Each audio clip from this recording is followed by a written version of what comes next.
Welcome to the Slop Farm. Enjoy the video. You start by opening Settings and going straight to Digital Wellbeing and Parental Controls.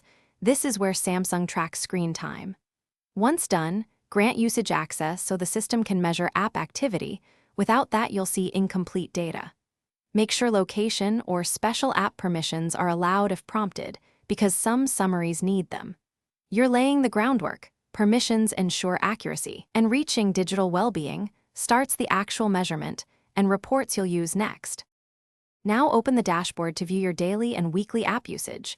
This shows minutes per app and trends over time so you understand habits.